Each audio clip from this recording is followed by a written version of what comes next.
So we'll start with item 2, patriotic exercise. We have some Washington students here to take us through the Pledge of Allegiance. Come on up. They didn't know they were there, so they're gonna have to take their something. Oh, that is just fine. Whoops.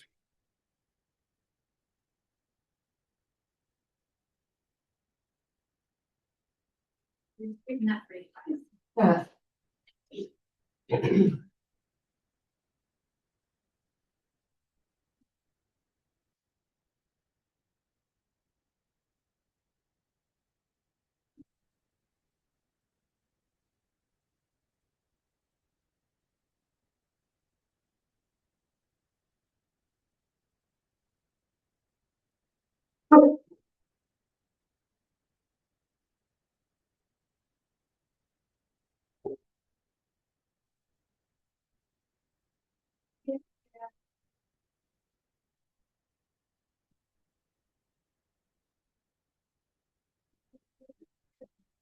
Flag of the United States of America, and to the republic which stands, one nation, under God, indivisible, with liberty and justice for all.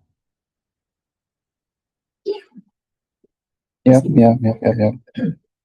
I'm Ari, a fifth grader in the Skillz class. Hi, I'm Alexis, I'm a fifth grader in Mr. Bear's class. Hi, I'm Riley, I'm a fifth grade in Miss McGee's class, and now we will be playing America. Hope you enjoy. 1, 2, 3.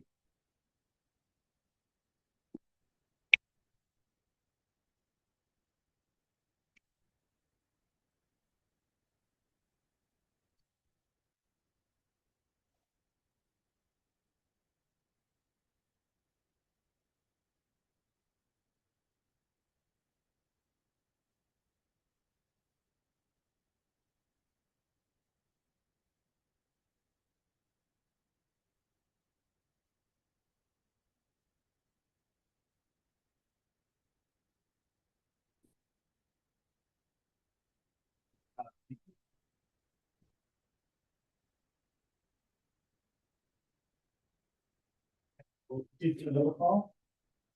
Trustee Stevens. Here. Trustee Mustafa. I'm here. Trustee Jay. I'm here as well, so we're all accounted for. Move on to item 4, approval of the agenda. Is there a motion to approve today's agenda? I'll go to approve it. Second, all those in favor? Aye. Aye. Motion carries 5-0. We'll move on to public statements related to agenda items. So if you would like to make a public comment on any item that's on our agenda, please fill out a blue form like this and give it to Kristen. We will call you up during the beginning of the item when it comes up on the agenda.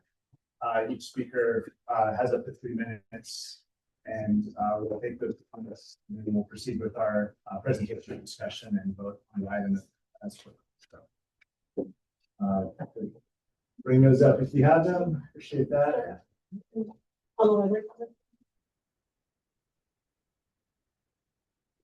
we'll move on to item 6, union statement from the BEA.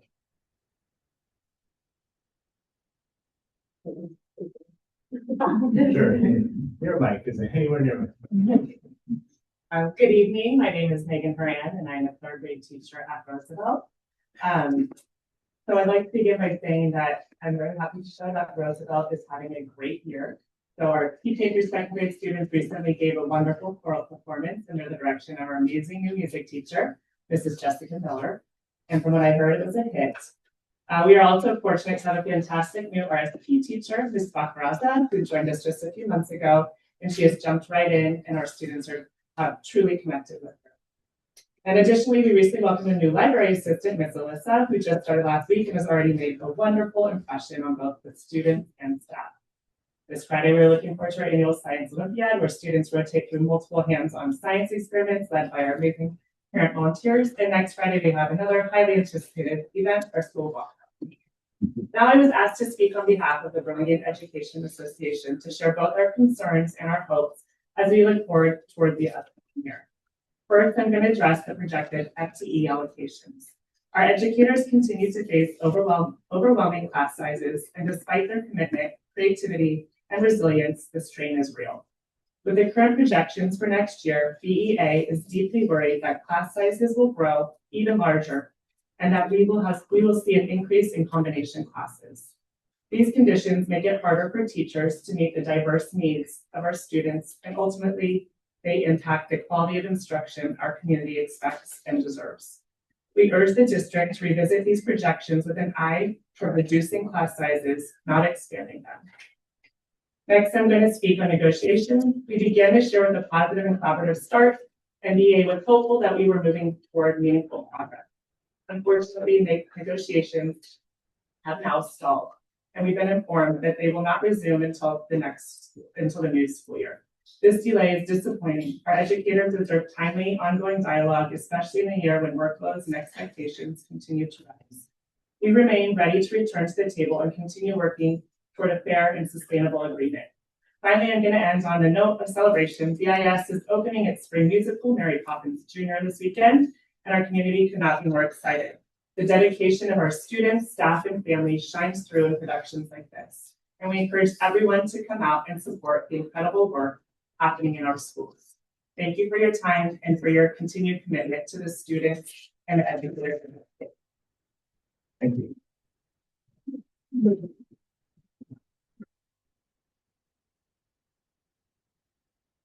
So next is item 7, union statement from CSEA. Do we have a?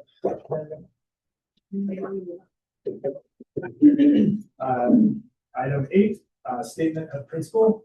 Principal Burlingame. Good evening, everyone. My name is Tina Green. I'm an interim principal at Washington Elementary. I'm here to give an update on what some of our schools are doing or have been doing in the past month. So we've had our spring concerts. This year's spring concert was wonderful. It was led by our new teacher. The instructor was a Burlingame alumni. So when we talk about the importance of investing in our music programs, she is a product of that investment. So we were so happy to have her. Did a great job with the help of the other music department. It was a very interactive show. So if you were in the audience, you were also participating. So it was nice to see the families and community members get involved in those performances. We had a variety show this past weekend with a packed crowd, so we're very excited for that. We also had our STEM Fest event this past month. Roosevelt had their Science Olympiad walkathon, as well as a wonderful assembly called the Show. Hoover had their math night and music showcases as well. McKinley had their music showcases, their field day month. Library is up and running for them. They had an exploratorium field trip, as well as visit the Marine Science Institute, and their science fair is up and running. So make sure to check that out. Lincoln had a puppet show assembly for TK through K. They had some great field trips to Sacramento, as well as Elkis Ranch and our local library. BIS had their multicultural night, as well as the visit from Pastor Valley to the local field. And again, they're gearing up for Mary Poppins, so keep that up. As a district team, we are preparing for the food testing coming up. They can ready. They feel confident going into the testing season. We also are working with our partners at DTA to schedule district community meetings, which are coming up throughout as well. And we are continuing to work with our communities to make sure we are completing our senior health.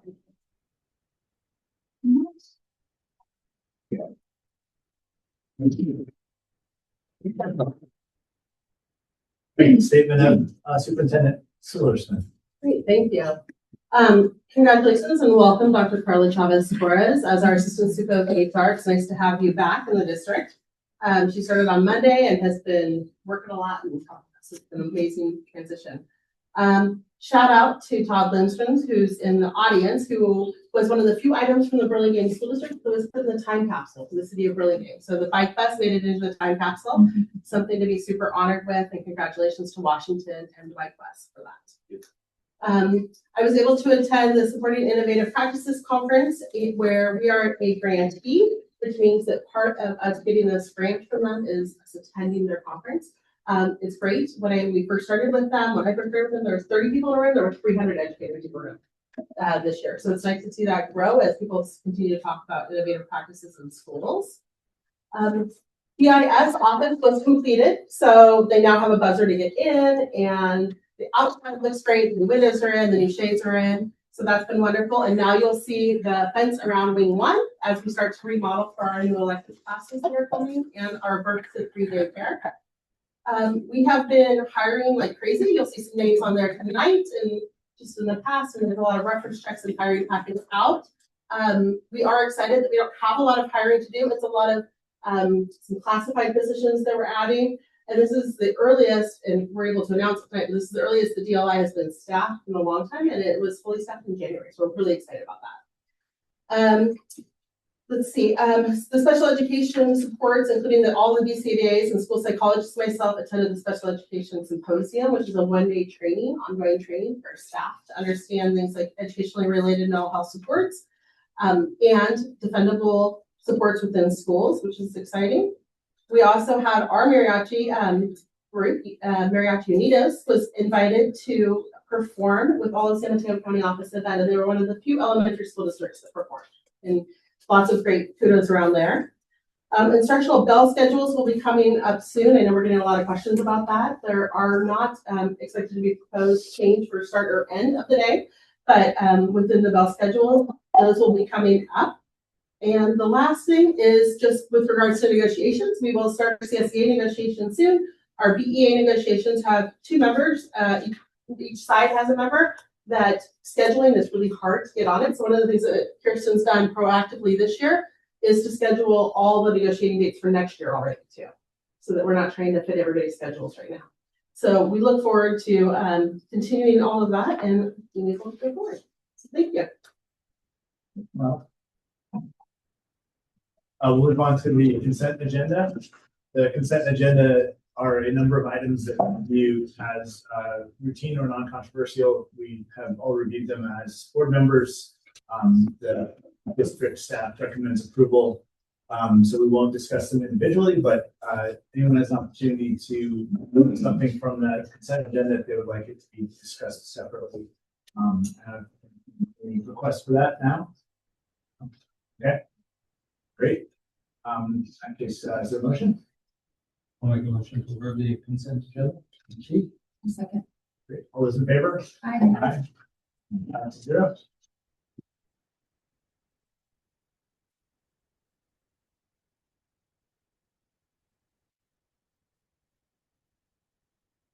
We'll move on to item 11, education, which is a school site presentation from Washington Elementary.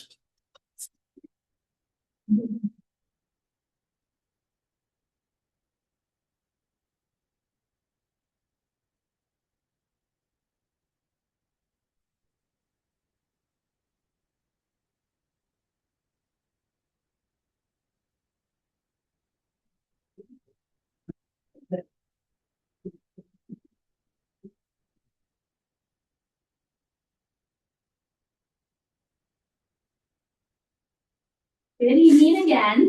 Again, my name is Christina Green. I was checking to see if she had a video. Thank you for this opportunity to share a closer look at our school and the role it plays within the greater community. Tonight's presentation is designed to highlight what truly makes our school so special. It's not a place for learning, but a positive, supported, and connected community. We will be sharing the unique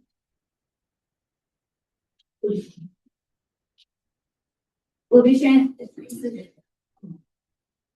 the unique qualities that set our school apart, including our strong relationship with our families, our dedicated staff, our commitment to student growth and well-being, and a sense of belonging that students feel each and every day that they walk through our doors.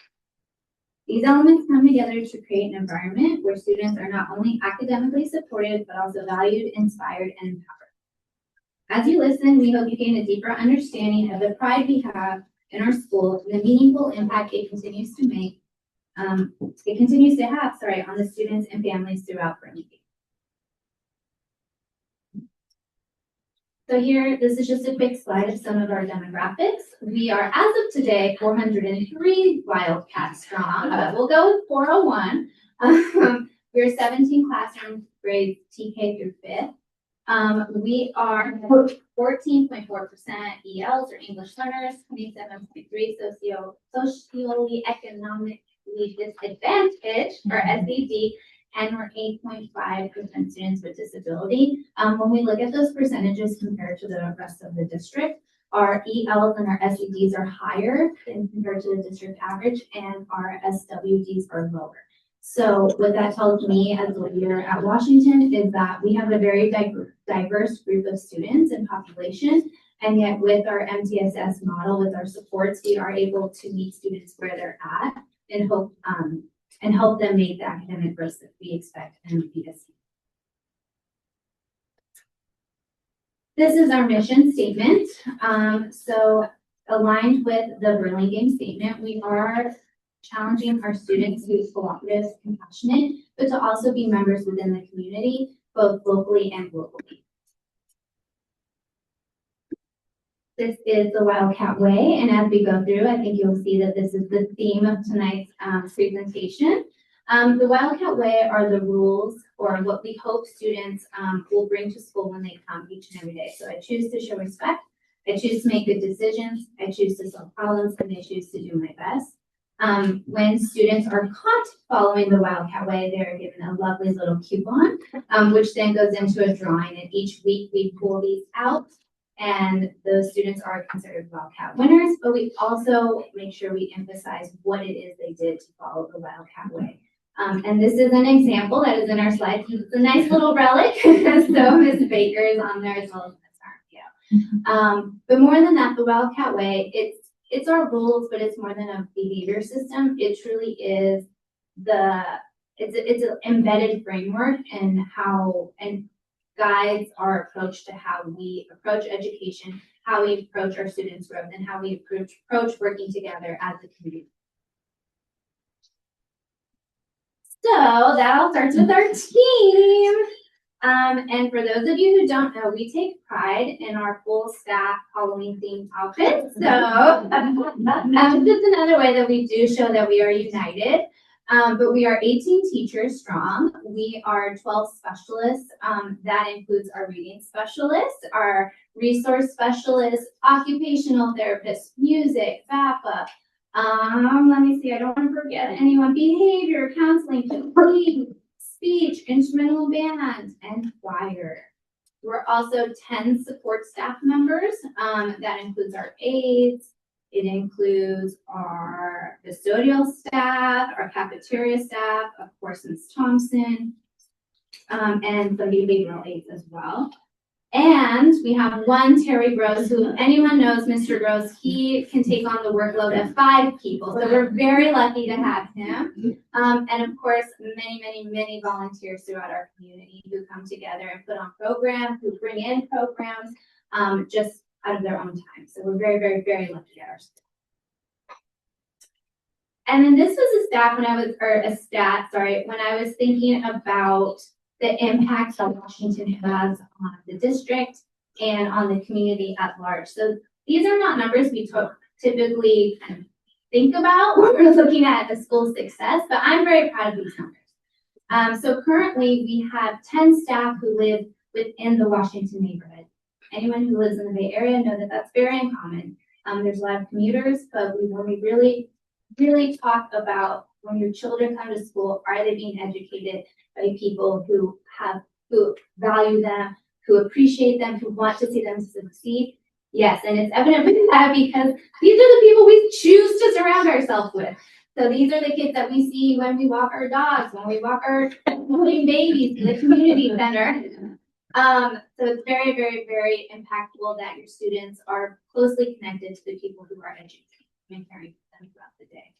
We have 8 staff who started as Wildcat parents, meaning they started their experience at Washington as a parent and chose to come on board as a staff member. So we're very lucky for that. So that includes some people at the deal, which we'll get to later. That includes we have Miss Christy Lindemann, sorry. We have Christy Lindemann, we have Kathy, all the people who just come to our school and say, hey, Washington is a place for me. It's where I want to be every single day.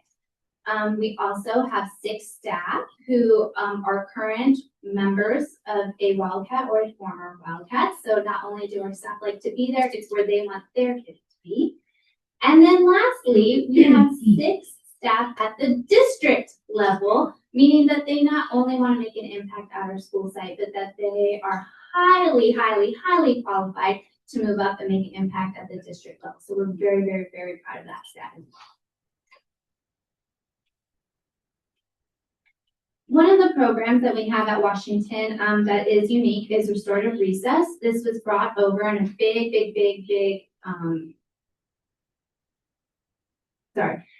this was brought over by Ms. Harmia, because she is the person that has brought this program over, and we're very thankful for that. It's a way to help model appropriate play. It is a way to build better peer relationships. So what it is basically students can come in once a week and they spend basically like a guided recess indoors with a staff member. It's usually myself or our school counselor, but we work on games that are cooperative. We work on situations where there might be potential conflicts, and we talk through how to resolve those conflicts in a way that is encouraging of our peers, but also relationship building as well. So we're very thankful for Ms. Harmio. She gets all the credit for bringing this program to our school. And now we have book fun. Christina, do you mind passing the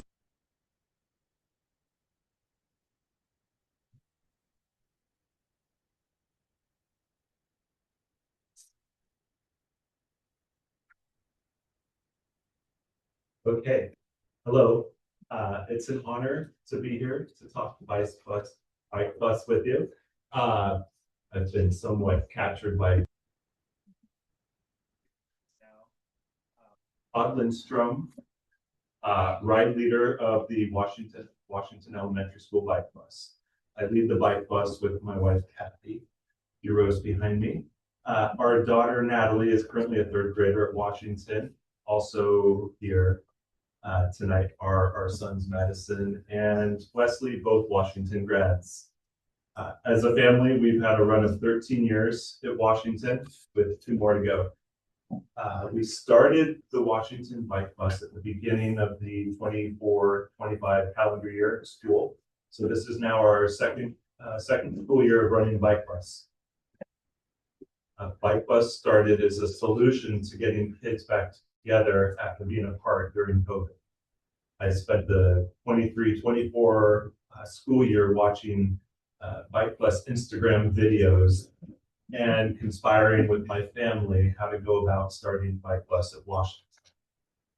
With help from my kids, we figured out the best route over the summer leading up to the beginning of the 24 school year and started to spread the word through the community by way of the Dads Club and word of mouth.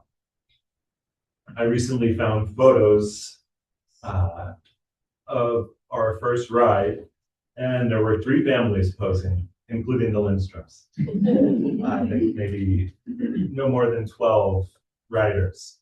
Fast forward to now, and there are probably 30 riders at the starting point and another 30 that join in along the route to school. On warmer days, we clock in around 100 riders by the time we get to school. What I've learned the last 2 years is that Bike Plus is everything. It isn't one thing, it's one thing. I've avoided public talking my whole life. It's just surprising because I love it. It's not one thing, it's everything. It's watching TKers go from riding in trailers to striders to pedaling on their own and getting more confident week after week, month by month. It's only a 20-minute bike ride. It's only a 20-minute bike ride, but for some of the younger riders, they're getting a workout and tiring by the home stretch. It's the joy that the kids bring to the neighborhood community as we take over the streets in a bike parade with curated music playing each week by a different student. Neighbors are coming out of their homes to cheer on the kids. One neighbor, Mark Lucchesi of Market the Mike, and for years Molly Stone's manager, famed, recessed at the corner of Bayswater and Bancroft to yell words of encouragement and help with traffic. It really feels like a community within a community for the 30 minutes we're together. The kids are learning spatial awareness. As riders join in along the ride, we have to be mindful to create a gap for them to join in safely. We're also creating an alternative to driving to school. The drop-off lineup at school is depressing. Bike bus is a chance for the kids to experience joy and get in a little exercise before school. Less gas and things. I could go on and on about bike bus, but I'll leave with a few bike bus maybe for you ifs. If you want to party and save the world before 9 a.m., bike bus may be for you. Let's say you want to go clubbing, but you're a parent and you have to take the kids to school. Bike bus may be for you. And I'll leave you with the chant that each kid gets a chance to lead us off with on our rides. This requires some participation, everyone. Bike bus on me, bike bus on 3. 1, 2, 3. Bike bus.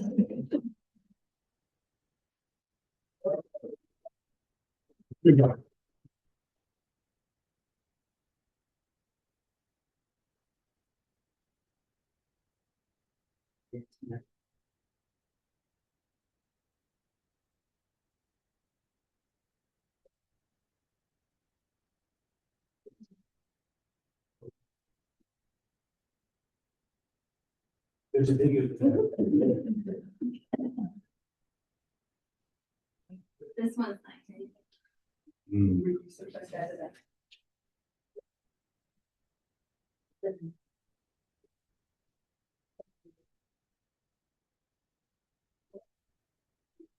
Sorry.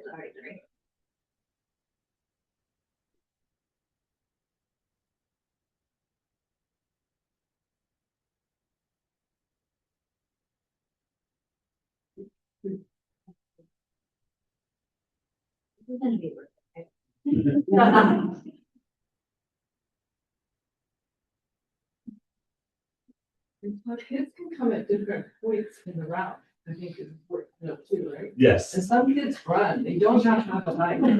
Yeah, you'll see kids running in or joining in at their own block. They don't have to do the whole 20 minutes. So that's what's really cool too. One other thing that I learned recently that is that Copenhagen and Amsterdam haven't always been so bike-centric. That at one time those countries were more car-centric than bike-centric, and it was parents that led the charge who were concerned about the safety of their kids getting to school with as many cars as there were, and got together to ride bikes with their kids to school because there is safety in numbers. We've learned on bike bus.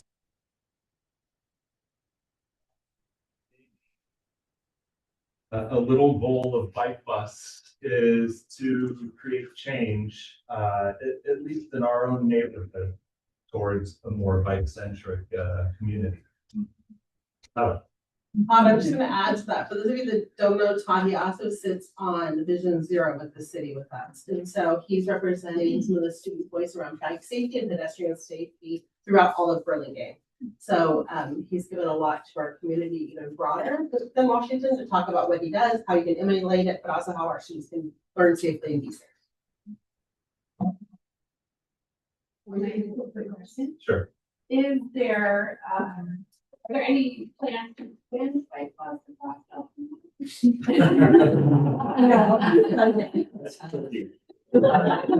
Maybe we could turn it into a meetup in the middle. It is tricky. And that's, yes, drop off line is quite.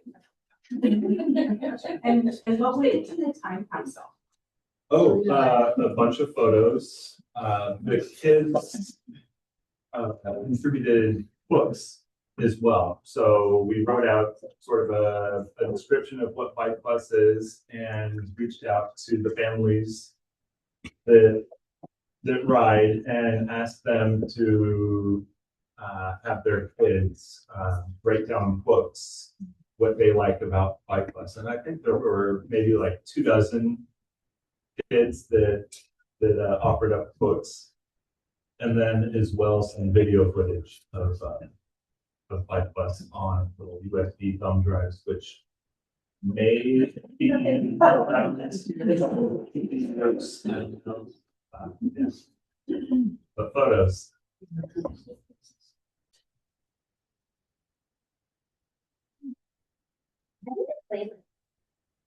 And a playlist, yes.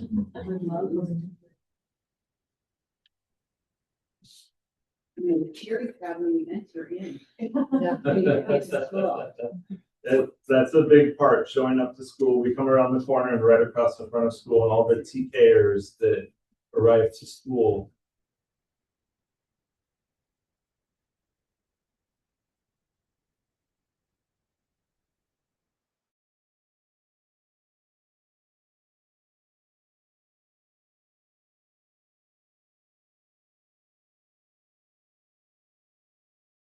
Simple technology. Google platform. Why don't we go ahead and send the videos around later, because I think there's more than one video, so. Because I do hear from Principal Trania, they're amazing. It was a bit. That's okay. I can get back to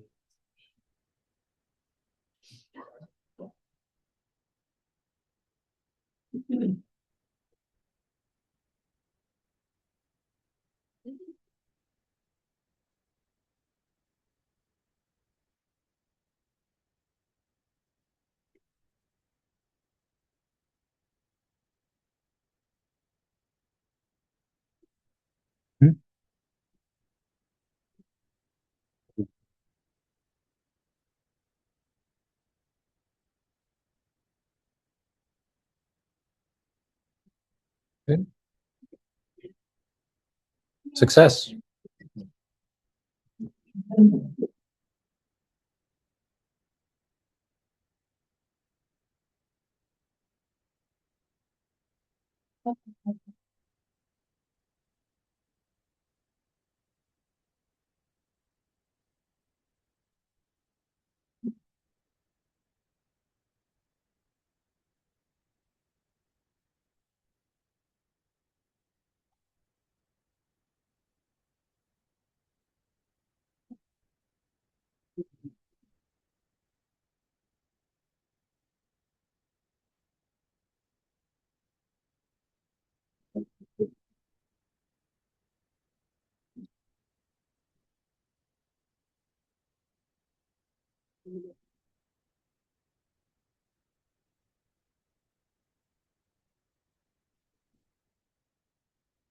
this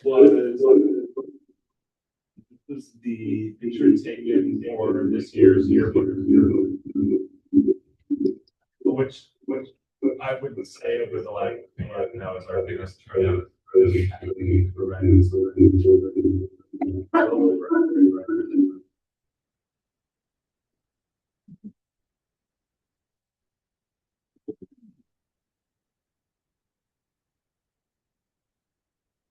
Go now.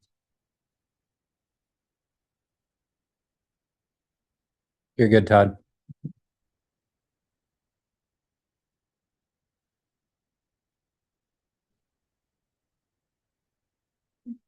Hi, this is my part. I'm Sarita Fordham. I'm the RTI specialist at Washington. About 29 years old. I'm pretty proud to sit here now and see all these great things happening.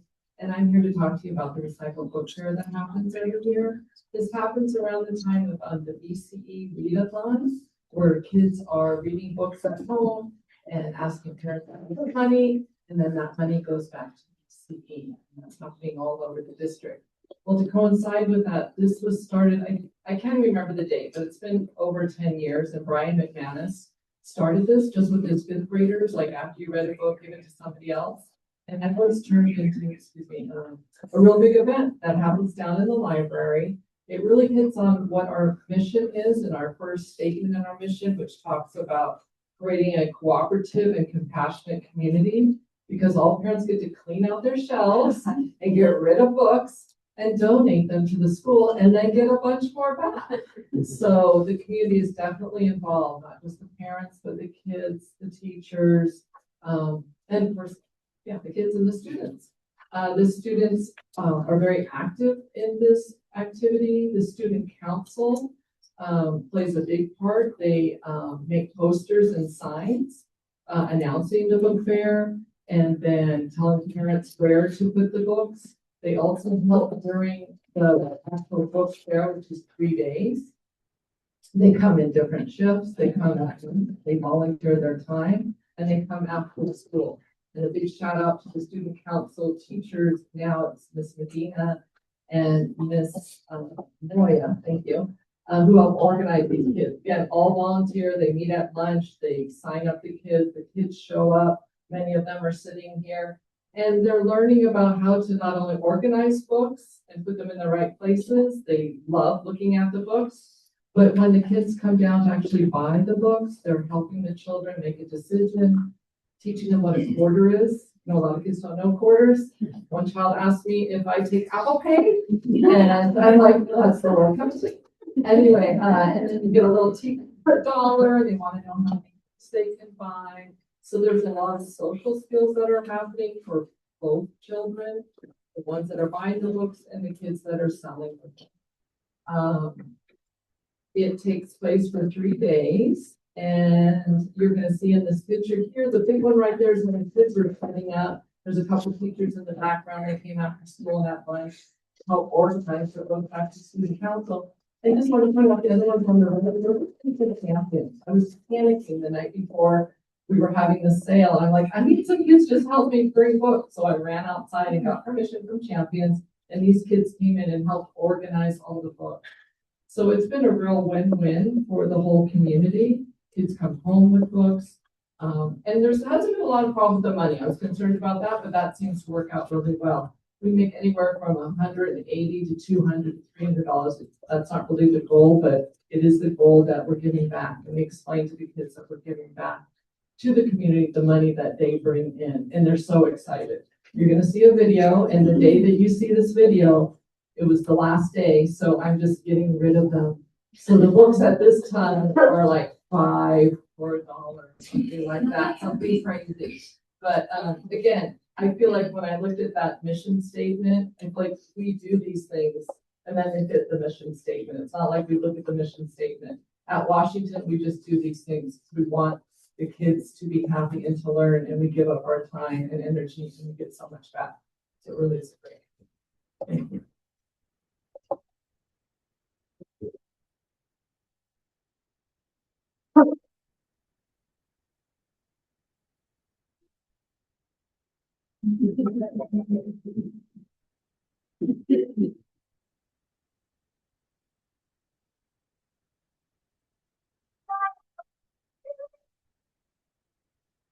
And that's one of our aides. One of our aides just came down. Sarita, do you need help? So parents come down and help me. And Alexis's mom has come down and helped. So it really is a fun time. So that week of BCE, come to Washington and you'll see the book fair.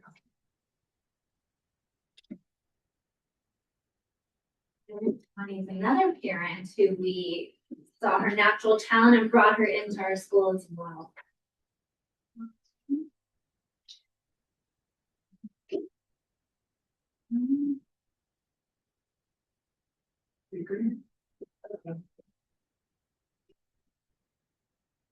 So Washington, if you can't tell, we have a lot of fun. It's a great, happy,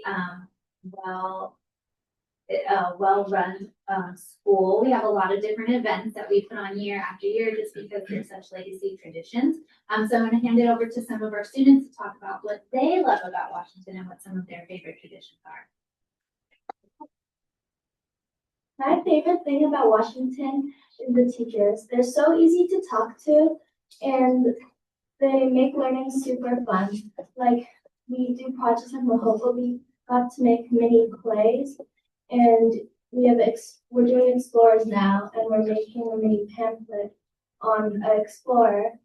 And also we're doing a play, which is really, really fun. The thing I love most about being a Washington Wildcat is how I get to be part of this wonderful community with great teachers and fun events.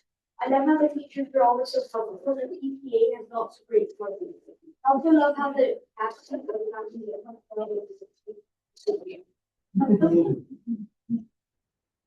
being a Washington Wildcat means to me that I'm part of this amazing school, and as a fifth grader, I've been about more of student-led things and a leader at this. As a student that has been at Washington for 6 years, I've had a great time and always felt proud to be a Wildcat.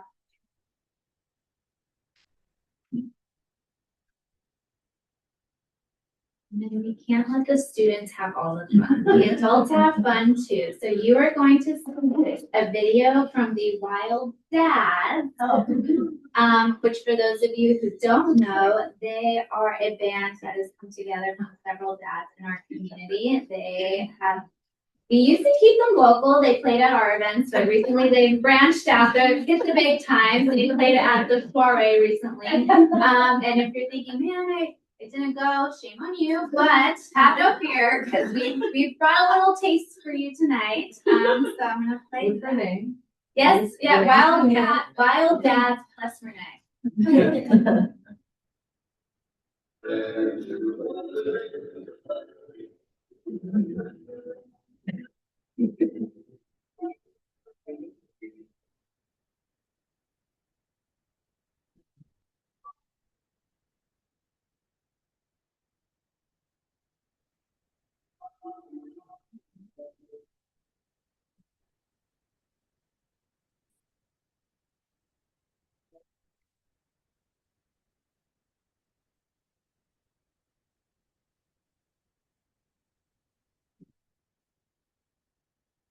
So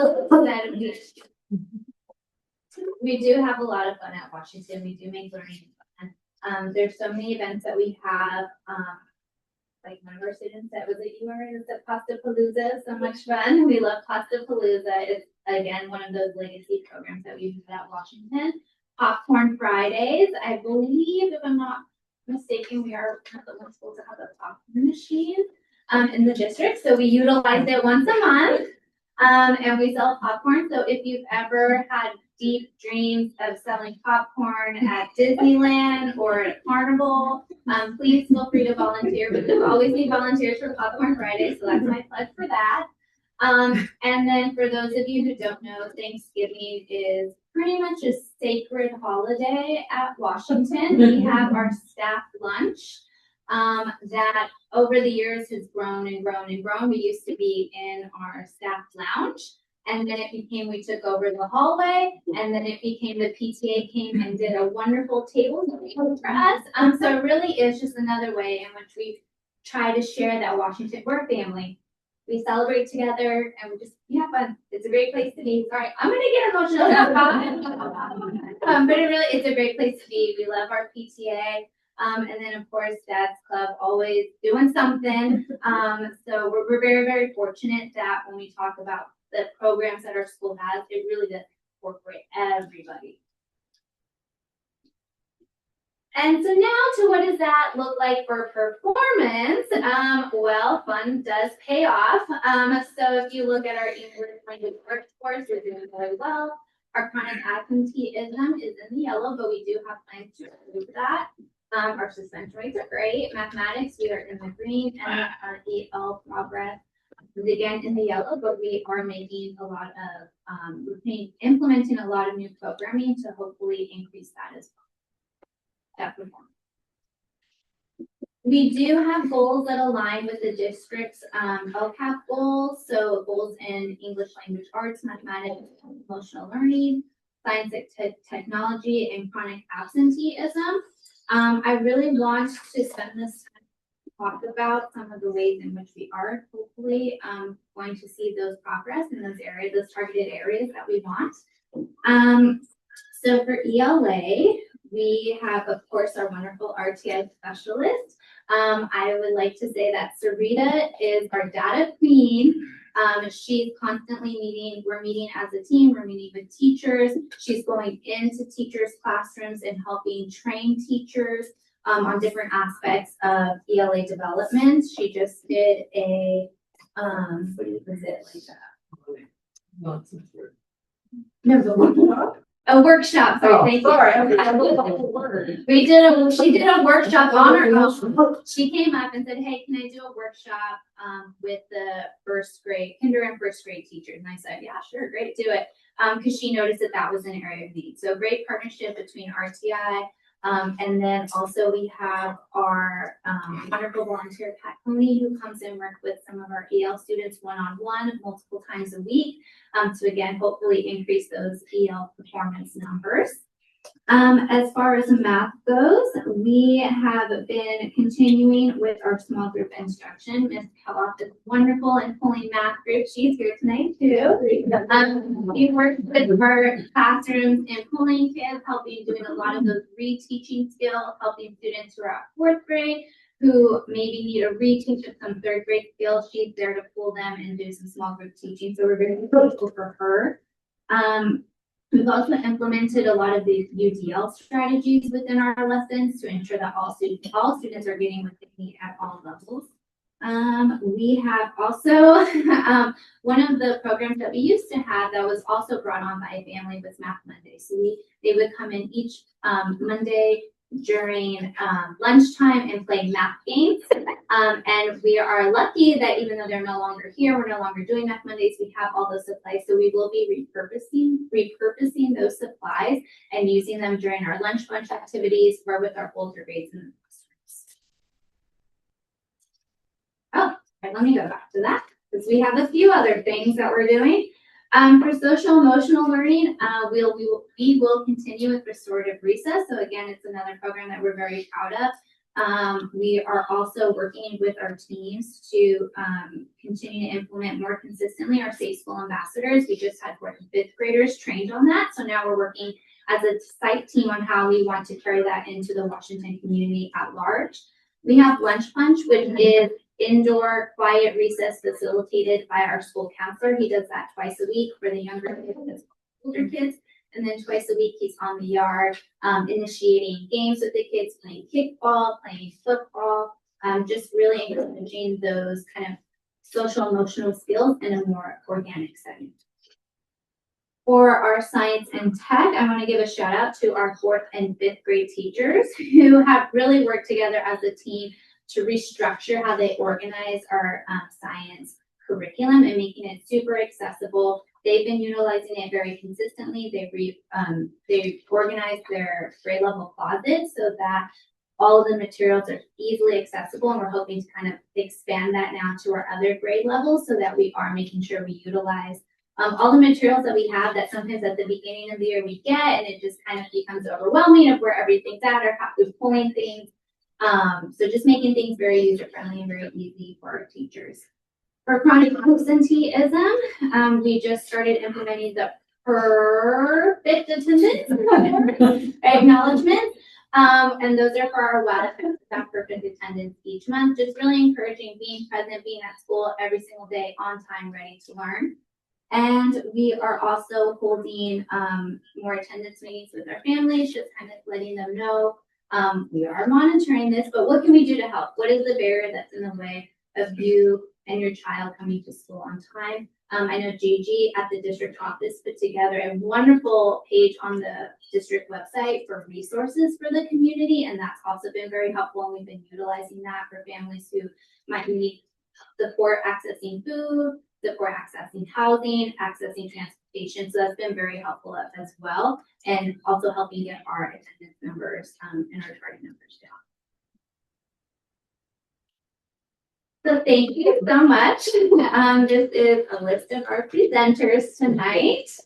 I want to just again take the time to reiterate, Washington's a very magical place. We're all very proud of the work that we do there. We're proud of our students. And we hope that you feel some of that pride tonight. And if you're thinking, wow, Washington is magical, how do I get myself there? What can I do to be a part of that community? Well, We have a couple events that I would personally like to invite you to. We have our Come Play Holly event, which will be this Sunday at 3 o'clock on our blacktop, weather permitting. So give us good vibes for that.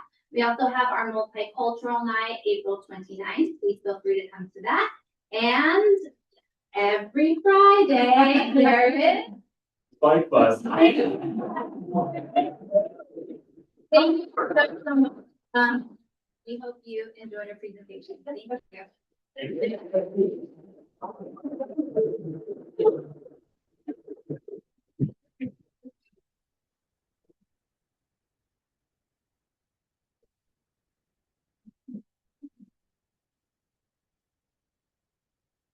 All right. Sorry. Yeah. Any questions from the board?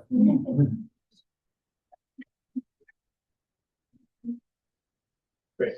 Let's move on to item 12, UCD. Jen and Meredith and Dean. A little hard to follow the bike.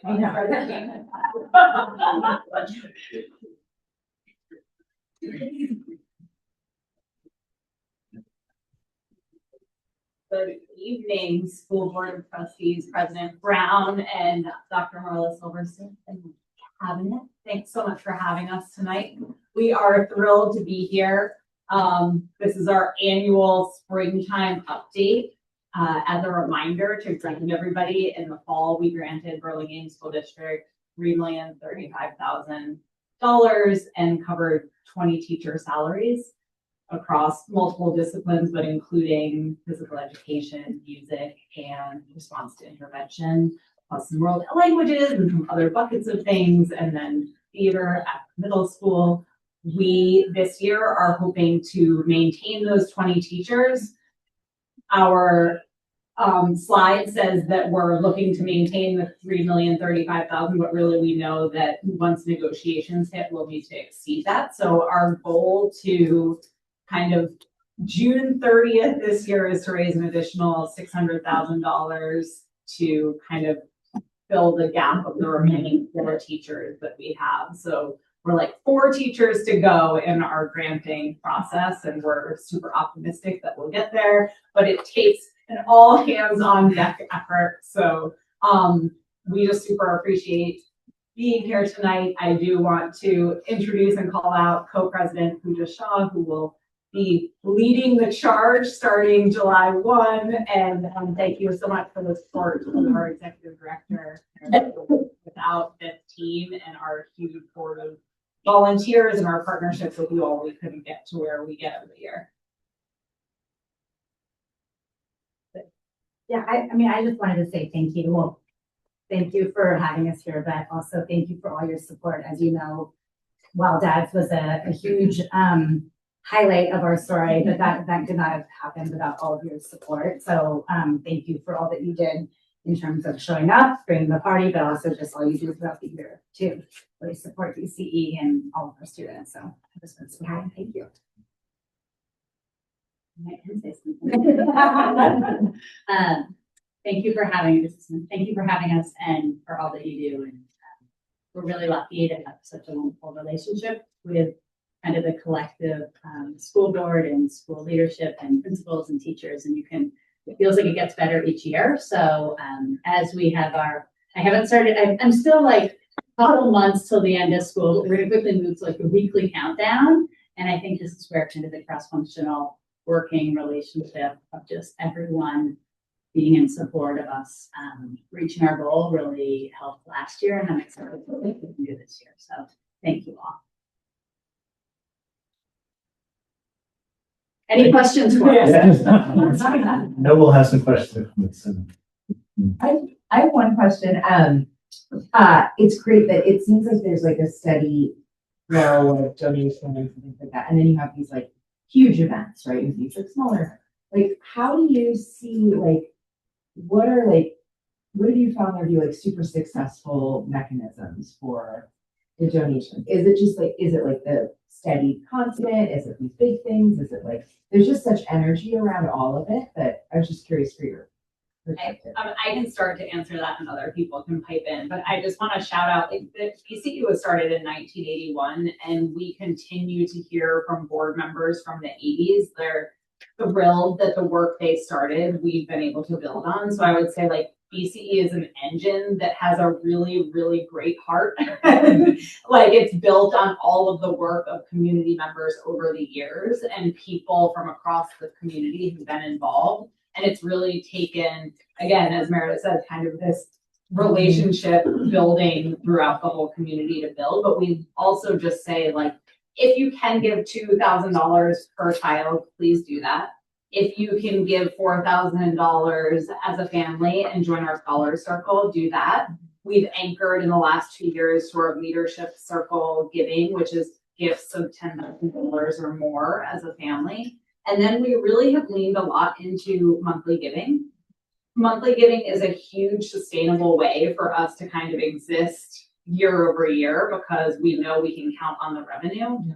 Our monthly giving gives people an opportunity to give $5 a month or $1,000 a month. And all amounts that BCE has donated to it as an organization are super meaningful. And it's really like a huge, I'm really proud of us as an organization as we've looked forward and we've been able to build participation. And I think it's been really kind of the messaging that this isn't something that's only for people who can give $10,000.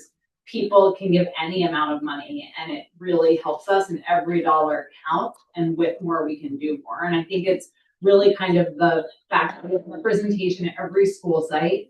And we have partnerships with our PTAs and then with all of you and with all of each school leadership team. We just really work together to kind of achieve a common goal. And we know that our kids do well with access to credentialed teachers across multiple disciplines. So I don't know if that starts to answer the question and anybody else can pipe in. But. Yeah, I mean, I think the only thing I would add is we're really taking, we're making more of a concerted effort to also start earlier, right? So we know that there are two levers. It's the amount of money and the participation of families in our district. And so we realized too that getting families in early, and as Jen said, at whatever price point, if that makes sense for their families, is important because then they start to see the value and then it's easier to get them along, you know, whatever that curve is over time. But really starting with our TK families and our kinder families and having good representation across all the different cohorts is a great way to really spread the word and the importance of BCE overall. This is the first year we hit $2 million raised by December 31st ever, in addition to the first over $3 million grant this fall. So I think one of the other, when you said that, what's good about your success and all that, we've been focused not only on raising the dollars raised with the community, so like the, what did I tell me, the aura. And so what that meant was that while Drive was stronger than ever before, we got more people to donate and participate earlier.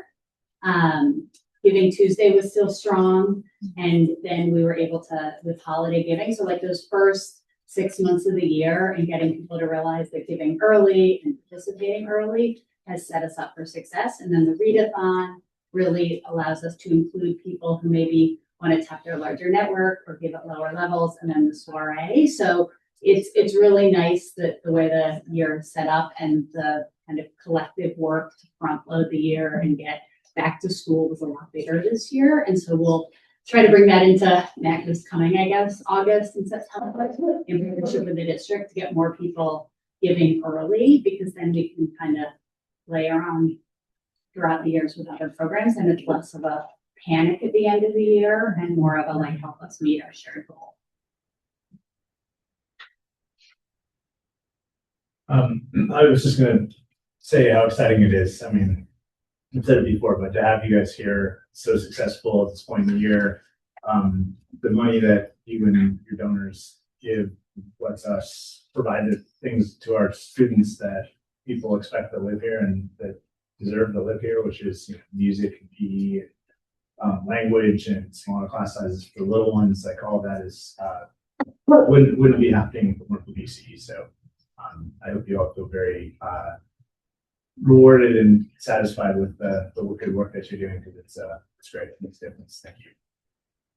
And I just wanted to say, Jen, I know you've made lots of presentations to lots of trustees over the years, and this is, I think, your last one in that official capacity. So we just wanted to say thank you on behalf of all the trustees who have sat in these seats over the years that you've been in your role for everything that you have done and all the leadership that you have provided.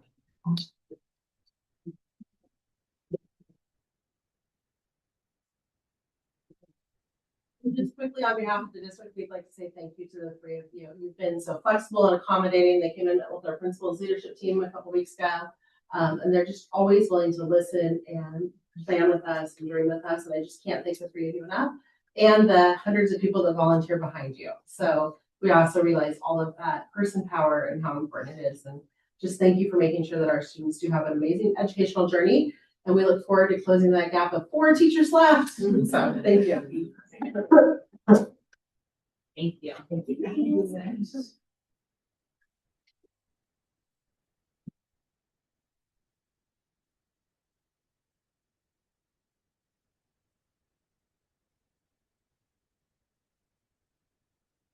B is the resolution for employee. Great, thank you.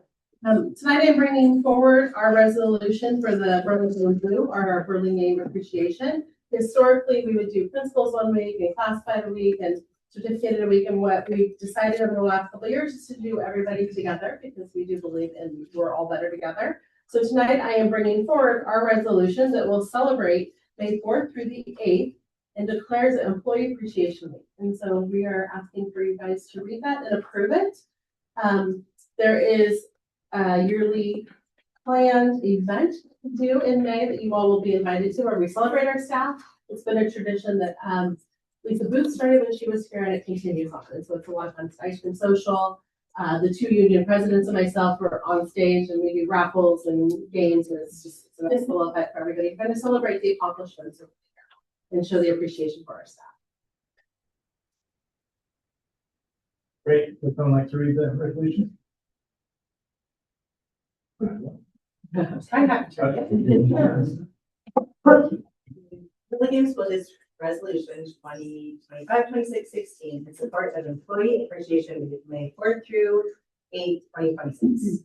Whereas all Burlingame School District employees provide valuable services to the schools and students of the Burlingame School District, and whereas all Burlingame School District employees contribute to the establishment and promotion of a positive instructional environment, and whereas all Burlingame School District employees play a vital role in providing for the welfare and safety of Burlingame School District students, and whereas all Burlingame School District employees strive for excellence in all areas relative to the educational community, and whereas there are many special days throughout the year honoring individual groups of employees, teachers, principals, nurses, food service workers, classified employees, and others, and whereas in Burlingame School District, we celebrate all of our employees during one special week because we believe every employee is important and deserves recognition for the important part they play in ensuring all of our students are educated to their highest. Now therefore be it resolved that the Burlingame School District Governing Board hereby recognizes and honors all Burlingame School District employees and declares May 4th through 8th, 2026 as Employee Appreciation. Thank you. So this is a voting matter. We'll entertain or I'll move to approve the resolution. Is there a second? Great. Thank you, Nicole. All those in favor? Aye. Motion carries 5-0.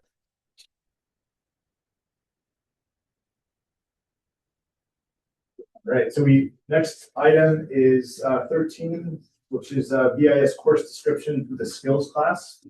We do have a public comment on this item, so I'll call up Roxanne Anderson. You're here.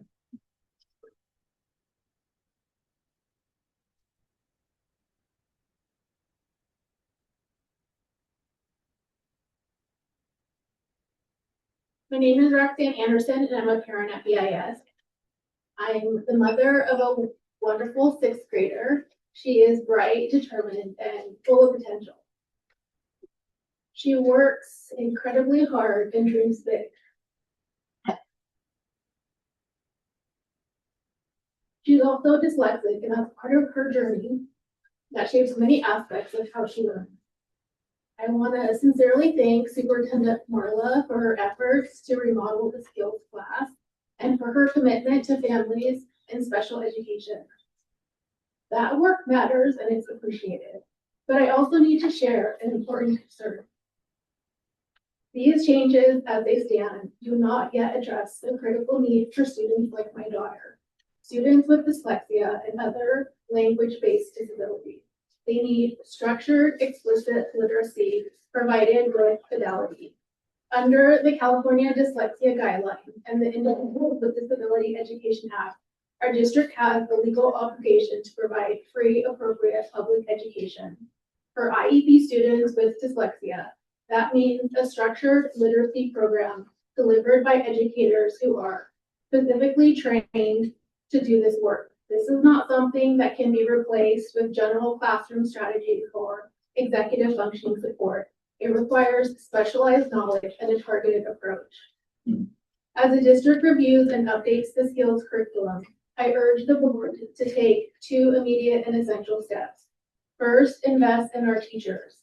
While middle school special ed teachers have had some exposure to Wilson, our teachers need the right tools. Funding Wilson introductory training, the 16-hour course for all middle school special education teachers, and supporting their path toward full certification would be a meaningful and lasting investment in our students' success.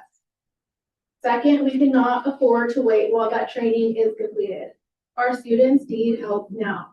The district should bring a third-party IDA certified specialist to provide structured literacy instruction to eligible IEP students immediately. This ensures that no child falls further behind while systems are being built. Reading is the foundation of everything our children do in school and beyond. For students with dyslexia, the absence of appropriate literacy instruction doesn't just affect academics. It affects confidence, identity, and their belief in what's possible for the future. My daughter has so much to offer this world. She deserves the chance to access learning in ways that allow her to thrive, not just survive, and she is not alone.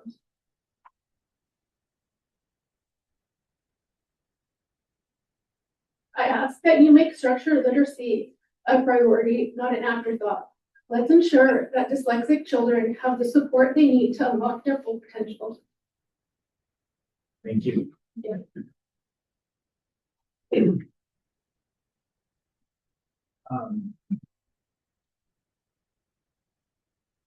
not tipped, but we are bringing forward the Skillz class. It's an interesting class. It's based on every student each they targeted intervention on these classes. So there's a wide range of things that we can work with.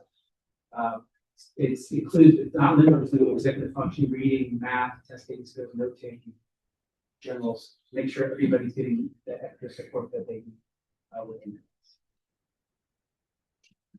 I just want to add a couple things. Sure. It says the financial impact is $2,000 for purchase of curriculum materials. It's important to note that that's for the executive functioning curriculum. Other curriculum like structured literacy or support-based methodologies are in other pockets of money already because we've had programs like Wilson in our dyslexia action plan since the spring of 18. So I wanted to just point out that that's one of the reasons why this pocket for instructional materials is so small, because as you heard like RTII speak about and other people, that is in a different pocket of money. That's a really important point, that it's for the specific class in 2030, and other needs for that class are spread out throughout other funding sources. Thanks for what you said, but. Am I able to comment on that? No, I'm sorry. only during the public comment. Okay. Really, you can speak to non-agenda items at the end of the meeting if you'd like. Piggyback a little bit keep further. Our order unfortunately. Yeah, and to piggyback a little bit further and to go a little bit more explicit into what Assistant Paveo was talking about, it is that a skills class is based on a student's goals or needs. So an area of needs drive goals, drive services. And so one student in the class might be working on executive function, another one could be working with structured literacy. Another one could be working on math components, testing and skills. So really, that's what's going to drive what's in the classroom for the component to be able to support. It's not like your typical seventh grade science class where everybody's learning seventh grade science. It is very much an individualized program. And the goals that are being implemented and will be implemented going forward, it's all things that are data resource. So we have to have the data to back it up and report on all the natural progress reports. This is something that we were not able to find a course description previously. Right. So this is the first one that we're able to bring forward to the board and kind of work through and describe what that program, what our expectation as a district of what that program will be to. And Marla, you mentioned the dyslexia programs. We had a couple of public comments attached to the agenda related to this as well. Can you just speak to what we're doing there or what we're thinking about?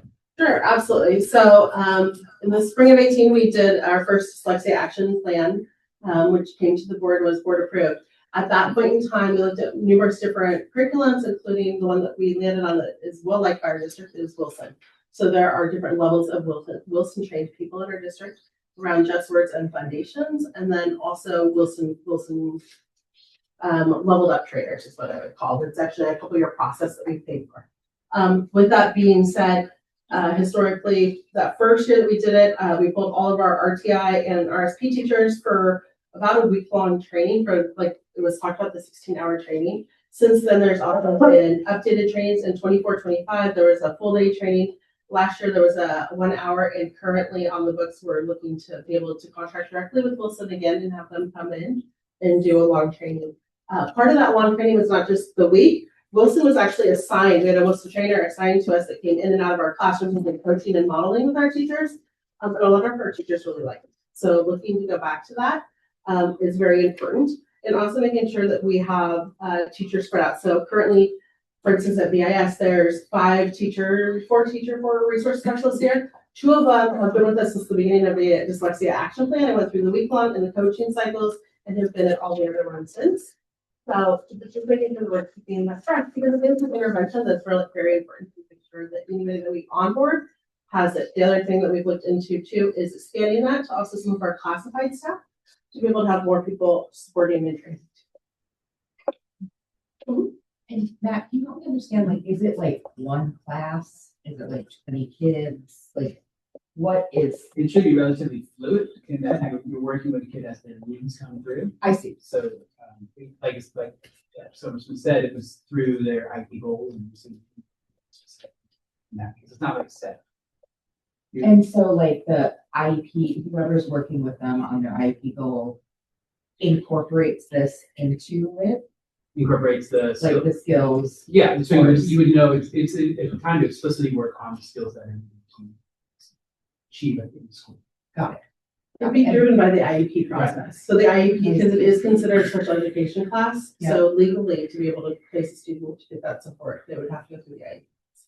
So they go through the IEP team is like, hey, here are all the things we need to do with reading, math, etc., and also this skills course. And then they would zero in on whichever IEP goal that was most relevant, or how do they decide? Yeah, so they would get most relevant probably, but they would be looking at all of them. I mean, they have to look at all of those, right? So when they're writing up the IEP, they're talking about how that would incorporate.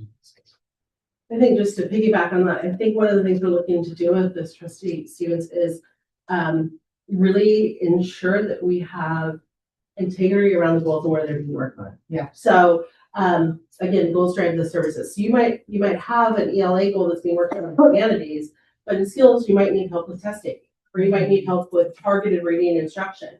And instead of having a student that's able to be in a humanities class, you pull them back there to work on reading, which to Ms. Anderson's point, oftentimes affects mental health too. Yeah. So you want to be able to have a safe space for kids to get the targeted interventions and instructions. So that would be one area, for instance, where it could be used. Whereas students might be able to attend and be a part of larger sorts of product seminars in a class and be involved. We just want to make sure that we're still giving them the really strong reading foundations, because as we all know, first you learn to read and then you read the word. So it's really important that we have some of those skills embedded. And this is kind of the first look at what that could look like a little bit further, including with students, dyslexia, dyscalculia, dysgraphia, and executive functioning and other things too. So it's kind of a swipe at it. And to answer your question, how you're placed in that, it could be that sixth graders are going to, always going to KDJ, and seventh graders are going to Nicole Mustafa. But it could also be that students eventually have areas of need in the area of reading and support there. So we might actually look at switching our skills out to see how we can also reformulate that even further beyond grade levels. So I think this is actually a neat opportunity that we're able to bring forward a course description and be innovative in what that idea looks like and what the supports can be going forward to ensure that we're supporting our students.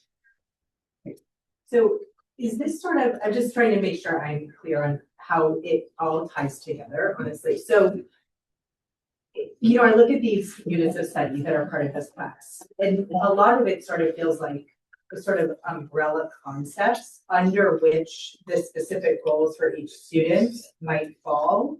So it's very hard task to write a skill set class course description because you are talking about very broad.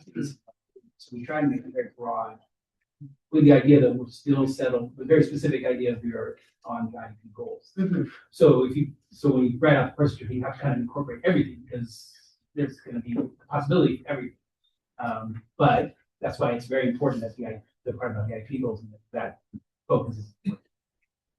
So I'm thinking, I'm just looking at Unit 5, right? And it talks about working memory strategies. So if I'm a student and I have an IEP goal, I'm working memory strategies around that goal. Maybe or may not be. So again, build a course description. We had to put these pieces in. Mm-hmm. We also want to keep it very, very fluid. Right. So that it won't be a thing where you must be working on these things when you come in because this is what we said as far as this is the scope of sequence. Right. The scope of sequence is determined by the IEP goals. Right. I sort of been thinking about it as here are the umbrella skills and then all the goals sort of fall under these. And this is sort of, and so whatever my particular area that I'm focusing on, it falls under that broad umbrella of good strategies that I'm using as a learner. Right. And again, though, that's why if it's not necessary, we wouldn't. Right. Yeah. Yes. Yeah. I do think one of the great things about this course description to Trustee Jay, to your point, I love the fact that it's also learning your profile and learning how the self-determination skills and the self-advocacy skills, so that then you are more comfortable as a learner to say, I would like more help, or may I just do this speech with just you, or whatever it is for each student. So I think that that's also a skill that's embedded that was important with regards to the mental health components of supporting our students as they grow. More questions? Okay, I'll move to approve the course description. There's a second. A second. All those in favor? Aye. 5-0. All right, we'll move on to business and finance, 14A, Sodexo. Great. Thank you. Sodexo's Kalina, Courtney Richardson. Chad, are you gonna? Chad surprised us with a visit. Chad Williams, our district manager. Wayne Richardson is general manager. We've been with Sodexo now for 15 months. How it's out of Franklin. Thank you, Principal Lawrence. So they're going to just give you an update. There was a presentation last March. Good evening, everyone, trustees, superintendent, teachers, principals, and those parents and students that are still here. My name is Wayne Richardson, and I'm the general manager with Sodexo.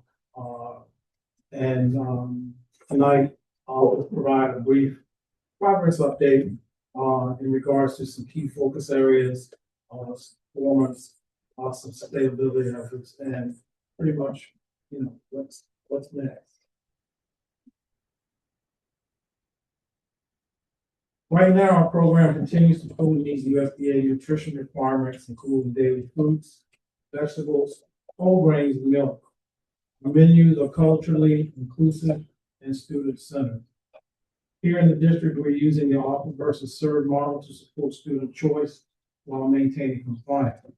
and we remain responsive to school-specific needs such as field trips and other school-type events. Here are a few areas of focus for this particular school year. This year, we've introduced a variety of new hot breakfast items. Thanks to you, you provided a second truck for us to be able to do that. And it's gone very well. Our lunch menu basically has expanded itself for some items like chicken katsu, Mediterranean hummus and flatbread, Mediterranean lemon pepper and tofu. I didn't put all of those up there. I think tomorrow we introducing a dish called beef dippers. I think next week we have chicken and waffles. Kind of see, how that goes based on just some of the comments from the students. This year, staffing has been a bit of a challenge at times throughout the year, and that's kind of consistent with some of the statewide trends in school nutrition. But I'd like to take the time to recognize the team that we have for their flexibility and commitment during those shortages. Through focused recruitment and retention efforts, we are currently fully staffed with no vacancies as of March 6th of this year. One of the other focused areas is the county health department has some new guidelines in regards to food service certification. And right now, at least one member of the team at each site has to be what they call ServSafe certified. So during the spring break, we recently got, I think, 6 of our staff certified. So we at least have at least one person, including myself, that can represent all of the 7 schools that we have currently right now. And the goal at some point is to hopefully get the entire team certified. We continue monthly sustainability meetings with the green team. We just completed our administrative review for this year, and hopefully we will have the exit interview in a couple of weeks in regards to the results.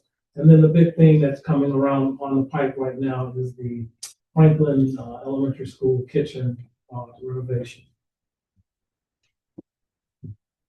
Here's some meal participation data of the average daily meal participation for all schools. We did eliminate all foods with more than 6 grams of added sugar for the breakfast meals. So you can kind of see that our breakfast participation remains a huge focus. But we are ahead of the federal guidance in regards to looking at the sugar content as well as now concentrating on the sodium content. Our lunch participation remains strong and consistent across the district, and thanks to the good old pizza committee, that keeps everybody happy and smiling. And I believe, Dwayne, the numbers are higher than last year at the same time. Correct. Sustainability. Sustainability remains a priority across our supply chain. We continue strengthening sustainable purchasing through partnerships with local and regional vendors, featuring cleaner label items such as preservative-free bread, organic yogurt, and uncured proteins, supporting both the nutrition quality and sustainability goals.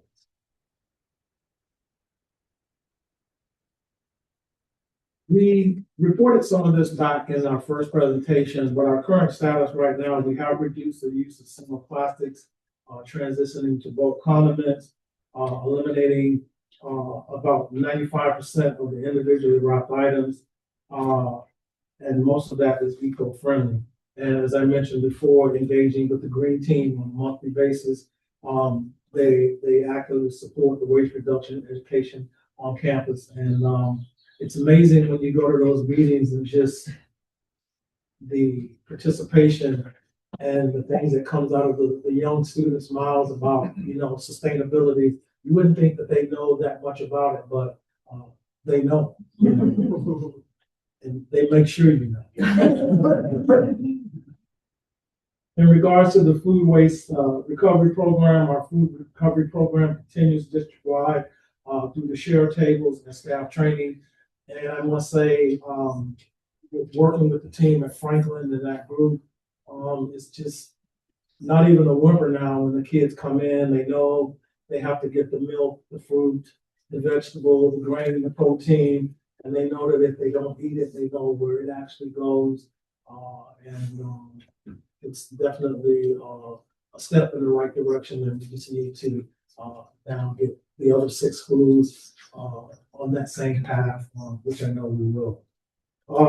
We are still working to expand recovery partnerships and strengthen collaborations with the local food recovery organizations like Second Harvest.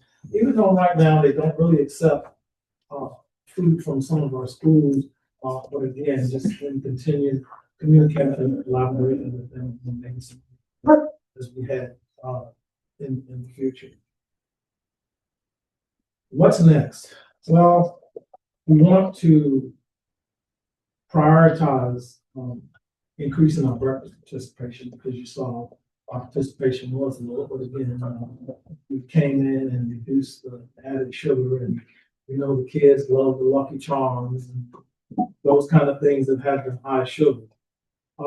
Definitely want to go through ongoing menu refinement with the low sugar and expanded vegetarian options. We're going to continue to be compliant. One thing we want to do is improve event planning for active meal forecasting.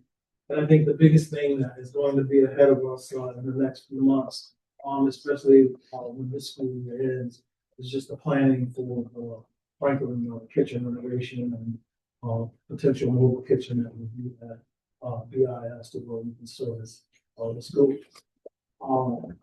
That's kind of a short, sweet progress update, and I'd just like to take the time to thank you for your partnership and your continued support for the nutrition services program here. Any questions? Before the board goes, Dwayne, real quick, I just want to give you guys a shout out. We came to you about Ramadan, Passover, all these different things, and you are so flexible in supporting our students and who they are. And I just really want to say thank you to Sodexo for that, because that means a lot. I had a comment that, positive comment, of course, that I was going to say this in my board update, but since you're here, I thought I would do it here. I got to visit, do a school visit to BIS maybe a couple weeks ago. And you had, what did they have? Pupusas and pozole. And so we saw these little containers, and I was like, oh, that must be like gooey nacho dip, right? Like what we grew up with, right? I grew up in Minnesota. A lot of berry. And we were just walking through, and I was like, oh, I wonder what it was. Then we figured out what it was, and you couldn't imagine like the line. Like the line out the door, I thought was for like nachos and chips. And these kids really loved it. They were like in line early. And the most beautiful thing that I saw about it was that your staff, the lunch team staff, just had such a great rapport with the kids. That like they were just like, hey, come in and like don't forget the chips. Like it's gonna, and it was really nice to see the community of it. That like not only the food is really good and it's sourced really well, but it's part of this village with those kids and for these older kids, right? Who just need really positive role models at every stage of who they encounter here. So it's a testament to the quality of people who live here. Yeah, every time we make that amount, it seems like the production increases. Yeah. I just wanted to ask if there'd be any chocolate milk, because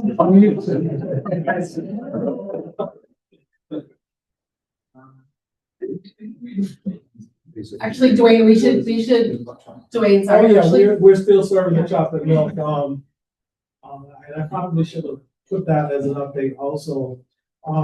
The vendor that we get the chocolate milk from, they were having some packaging issues with the particular brand or the one that they favored most here.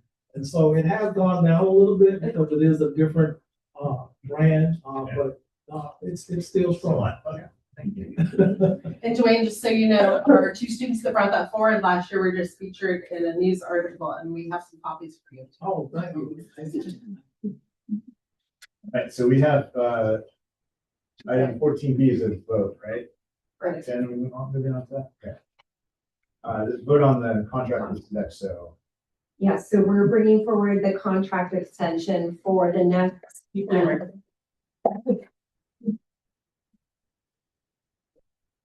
So we're bringing forward the contract for 26-27 school year for Sodexo.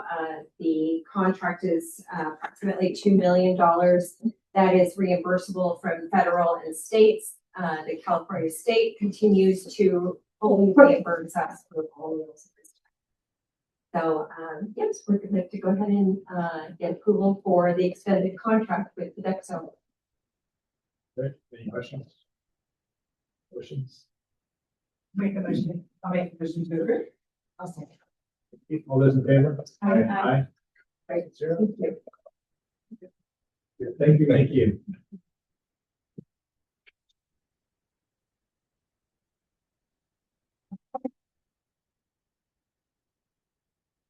To item 14C, which is the award of the leaseback agreement for Franklin Central Kitchen. Richard? Yes, yes.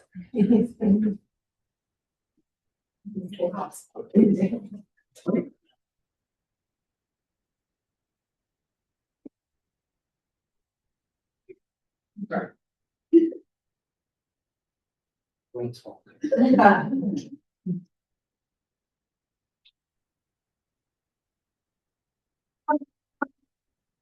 Good evening, trustees. Thank you. So we are presenting the recommendation to award the leaseback contract to Rodan Builders, as you see in the staff report. We received proposals from 5 of pre-qualified general contractors that are on the district's list of contractors. All of them were very well received. We addressed the RFP as expected. We went through the scoring. The team consisted of myself, Jen Baker, Chad Hamilton, the architect, and Alicia Ader, assistant program manager from our office. Went through, did the scoring, and the scoring would be as expected. You know, a spread based on the various criteria that we were required to use. It was an objective process, but it became clear that we would get with the higher kind of scoring, and so that's why we're bringing that recommendation for you. As you probably will recall, Rodan Builders has done several projects, is doing several projects in the district. They did the HVAC work for BIS and Roosevelt. They did the BIS admin building that was recently completed. They are currently working on the BIS Building 1 project that they can build to once they finish the admin. And so there's some clear benefit to them being a contractor for the Franklin project, primarily based on proximity, but also the fact of their qualifications and the scoring. So that's our recommendation. I'm available to answer any questions. Great. All right, I'll move approval of the contract for the president. One second. All those in favor? Aye. 5-0. Thank you. Richard?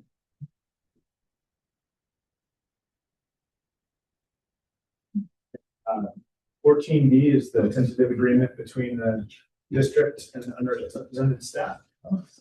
Yes, good evening. We are bringing forward tonight the tentative agreement with our unrepresented staff on a salary increase for the 25-26 school year. If you remember, we've already approved, or you all have already approved, the tentative agreement with BEA and CSEA for this school year with 5.5% raises. Tonight, we are bringing forward with the support of Executive Fiscal Director Baker, a 5.5% salary increase that would be effective July 1 of 2025. To note, this is coming out of Fund 01, which is general fund, because parcel tax can only be used for non-administrative positions. So this has a fiscal impact for this year of $188,096. Okay, any questions? I will make a motion to approve. One second. All those in favor? Aye. 5-0.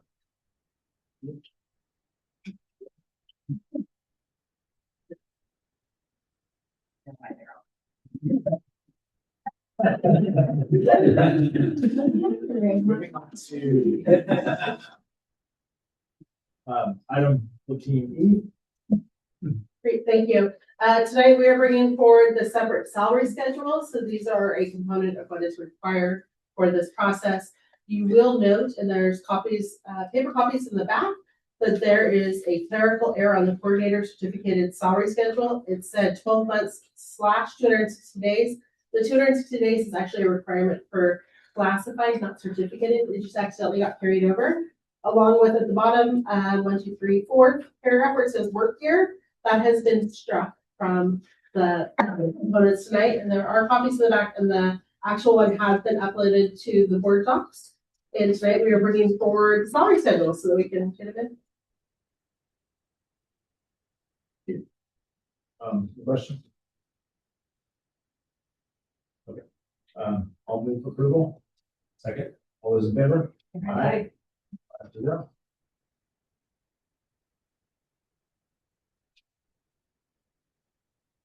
All right, item 15A, board policies. Great, so this evening we are bringing forward, if you remember, we have updated the response to immigration enforcement with the board a few times in the last probably year, 18 months. Tonight we are bringing forward the request to delete the current one completely out of our administrative regulations and board policy and add updated ones. And this would be administrative regulation and board policy 1445, and its response to immigration enforcement. And this is something that legally they've changed some language. We've been kind of at the forefront of doing some of these things, and CSBA has really caught up and brought forward some other stuff. And I'm going to let Deputy Superintendent Skatina speak to the requirements within the policy about training and rollout of it. Yeah, so yeah. We will actually do, so a few things will happen. One, what we have seen other districts do, and we will follow suit, is have a web page dedicated to this work. We've already started the sort of framework of what that could look like. We have some great examples from some of the East Bay school districts that have already done it and been at the front. I think got it online right before the March 1st. A lot of districts are in a similar situation where they're adopting it in the spring here.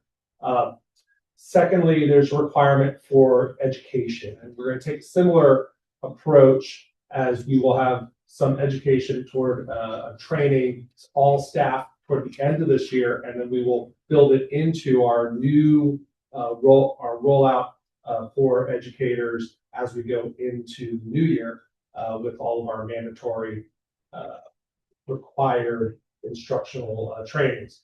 It'll probably be, if something comes out from the county, we'll adopt that, but if not, we'll adapt something ourselves that is engaging and work for our staff. The only thing I will add is to Deputy Superintendent Skatina and Executive Fiscal Director Baker, both their credits, I guess I should say interim still, both their credits, they've done a great deal of training to staff already, including meeting with some of our support staff that are maybe kind of at our gates and might let somebody in. So I just very much appreciate that. So we're not waiting for the training to take place. We are actively doing it. That's great. That was my question. Like, is it like Omar's team? Can it be everyone who is around? Yeah, we'll make sure the messaging and training gets to everyone. Ms. Baker, can you speak really quickly to the training that you did? And we actually did. We actually pulled in all of the maintenance and operations staff and custodial staff during the day. Thank you to the principals for letting us have them come and meet at BIS one afternoon to get everyone here together to discuss the protocols and the contact information. Do you think, maybe a question for further discussion at another time, but does this kind of apply to champions as well and after school and sort of Champions is a third-party vendor, so they follow all their own regulations and reports. We always share everything we have with them, and you know, another shout out to Melissa. She tries to be as consistent as possible, but they are part of a larger corporate organization, so they don't always fall under us. They rent our space. I know we work so well with them. It feels like they're part of that. It just made me wonder. We do communicate, and we are with them a lot, asking questions and sharing information. But they do have their own great items too. Good. Any other questions? All right, so this is the first and final read. We want to make a motion. Make a motion. Thank you. Second. Well, second. All those in favor? Aye. Motion carries 5-0. Then we'll move on to item 15B, bond measure, potential bond measure. Yes, thank you. Tonight we're bringing back the potential bond measure for looking at the November of 26th election. And what needs for the Burlingame School District. Currently, if you remember at the January 13th board meeting, our Board of Trustees voted to approve looking at $89 million, possibility of $89 million. There was a request to just review that again and see if there's anything that we might want to adjust or move with. So, and we're bringing that back tonight for discussion. Great. Yeah, and so this, right. So we, just as Marla said, we approved exploring an $89 million bond. I know there's been some discussion about whether that should be increased possibly to $100 million. We wanted to, Nicole and I are on the committee that is evaluated and had meetings to discuss what that bond measure would look like. We wanted to discuss the issue, able to discuss the issue publicly. One way we can discuss the issue in a board meeting in public. So just we're going to open up with that question and I'll get my thoughts. We can all kind of what it is, but obviously it's not a big difference between 89 and 100, but there's cost escalation. There's some description in the agenda about what types of projects could be added potentially. We don't know exactly what's the project list, but we've not done this for about 5 years, so it's not something we do frequently. Worth the discussion. You want to start? Yeah, absolutely, absolutely. Yeah, I think the things, since I'm very new to this, I have a ton of questions as well. I think the thing for this is like, I feel the information that we have definitely merits 89, but also could merit 100 with like the additional projects thematically, right? Are like updates to infrastructure and things like that. Like they don't seem like they are beautifully competitive. Those projects that are like the icing on it. These are things really need to be done. And I think I worry that the longer we put off some of these things, the more we just get into maintenance and like, just like place of situations, you know, right, like those kind of things. And I just really want to get ahead of that because that'll help the school stay open. There's no like delays and things like that, but that we're also just thinking strategically about it. So I think I have confidence that the categories of the improvement could merit moving up to 100. I'd also love to hear what you guys are thinking coming off of that, the subcommittee or whatever we call it. Yes. Yeah.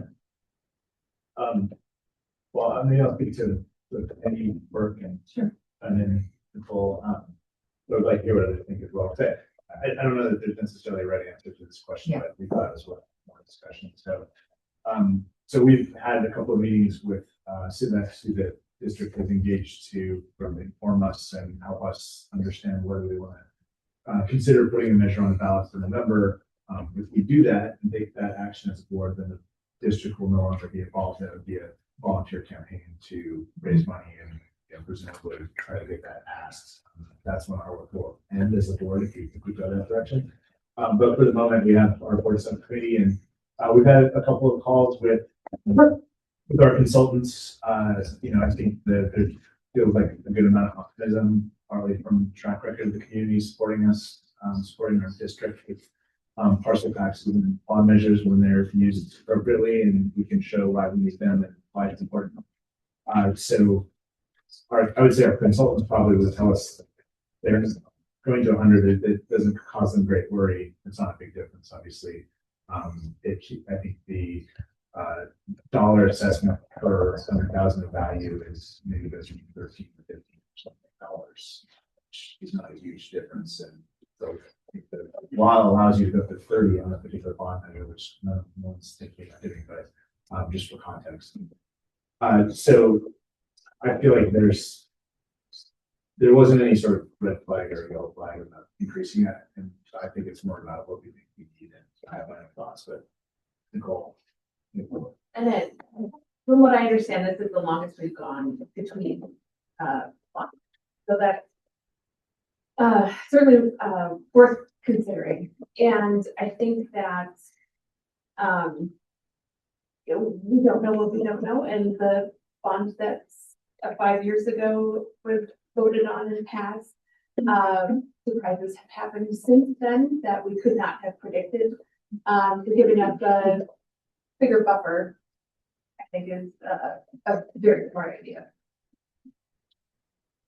Yeah, and I guess the way I would look at it is that we, I think thinking about the difference between when we last met in January and the conversation is having been with the others community and looking at the number of bond projects that were meant to be part of the current bond that needed to be deferred.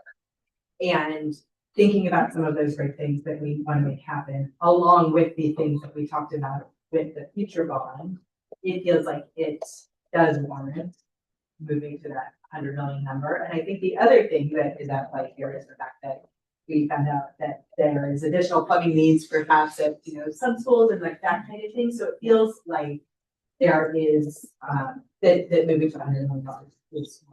Yeah, that's a good point. I don't have much more to add. I think I agree with all of the comments about the buffer and the unknowns that are coming in the future. I just want to reiterate those, like, you're thinking that Team Sodexo is basically advising us that the change from 89 to 100 is not going to be.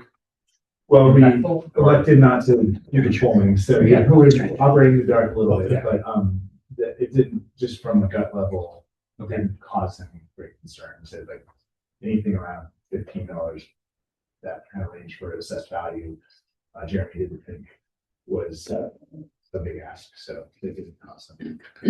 Okay. I understand there was no recommendation to go 99.9999. That's 100 was just fine. Yeah.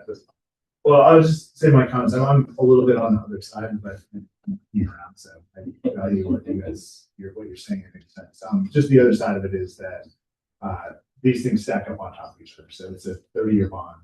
We do it every 5 years. We don't get them paid off until there's 6 of them stack up on top of each other. So we have to think about keeping some capacity for future projects and future boards and future kids. So I don't think the difference between 89 and 100 is really that material. And I mean, we probably had some inflation even since the last time we talked about this. So I think I'm on board with 100. I just think we have to think about that as a scarce resource and make sure that when we are allocating it to projects that we do that very carefully.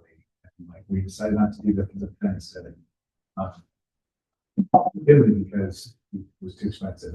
It should be a scarce resource because if we're not gonna, there's gonna be more projects that we can do it.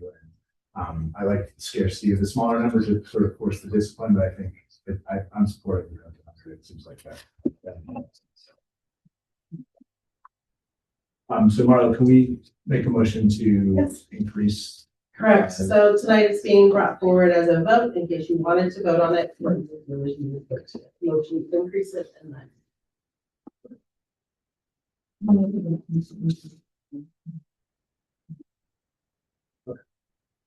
Second, great. All those in favor? Hi. Okay. All right. So it remains the same. November 2026. The thing that changes will go from 80 to 100. Thank you. We'll move on to statement of board members. I did mine. Okay. As in thinking about the bond measure so much and getting a lot of great input from Richard, I'm excited about the future. And when things are cropping up that weren't on our radar, like first thing in non-100-year-old school, I'm grateful that we will have a little buffer. on the end. And I think that's gonna be, wonderful for our community.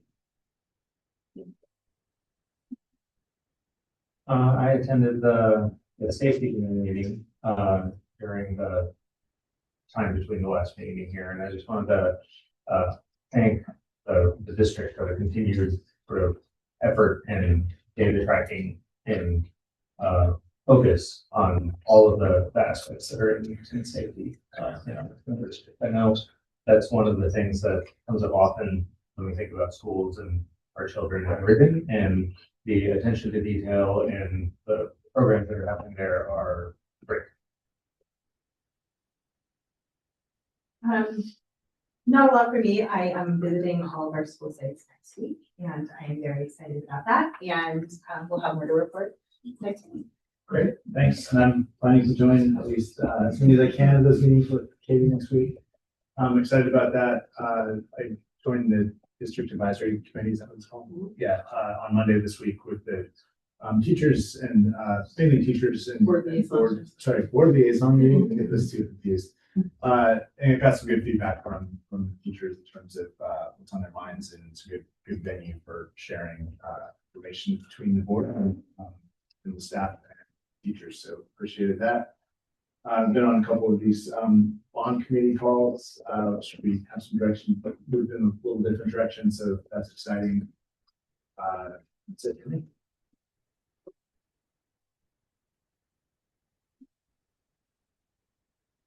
Right, we'll move on to public statements related to non-agenda items, and I believe we have one from Sunshine Dean.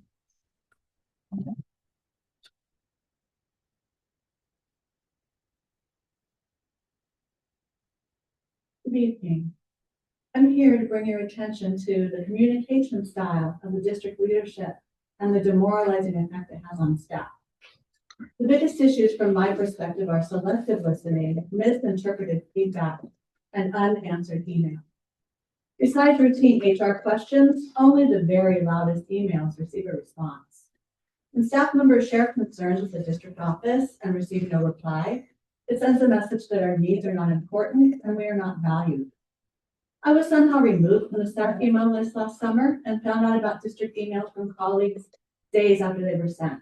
I asked each center to add me to the list with no reply. Nothing happened until November 18th, when I made an impromptu comment to the board about Matt's test score presentation because I couldn't tolerate being called stagnant. True to the maxim about the squeaky wheel, I was added to the email list that night. When a board member asked Matt what we were doing to improve math scores, he replied, "We are throwing tools at them." And that's what it felt like. Then he added, "We provided these software programs by teacher request," implying that our voice was heard and honored when it was not. There was a conversation between the superintendent and one math teacher about the district's request for us to share data with them. And it was mentioned how her previous school had done it. She wasn't asking for that program, nor was she speaking on behalf of the team. We requested training on platforms we already have. The decision was made based on one person's casual comment. Then it was spun to portray the district as a response to staff meetings. BIS math teachers are in communication with the DHS math team, and most of us are in agreement that paper tests better support student learning. Research shows that increased use of technology leads to declining student achievement. And as experts in formative assessment, we don't need more software to support our action. We aren't opposed to using it, but the program was rolled out with inadequate training, followed by immediate deadlines. And when teachers raised multiple concerns, they were ignored. My next point pertains to staff surveys and how the results were used to present district actions in a favorable light, no matter how low the number of respondents. I responded to the Center for survey stating that a question needs to be rephrased, or the multiple choice answers need to include other as an option, with no reply or change to the survey. One survey had 57 responses, about 1/3 of the staff. So what are the silent 2/3 thinking? One of the board's most important roles is evaluating the superintendent and determining goals for improvement. As you prepare for the next evaluation, I urge you to seek diverse perspectives that include families and staff, rather than relying on the district staff self-reported information. I've heard multiple community members address this board in the course of the year, sounding the alarm of the understaffing that is ongoing here at BIS and other schools in the district. Yet I haven't seen the board members who've been elected to serve this community show curiosity about these concerns. Thank you, Ms. Dean. Right, item 18 is, oh, I'm sorry, we have another one. Yeah, Dr. Anderson.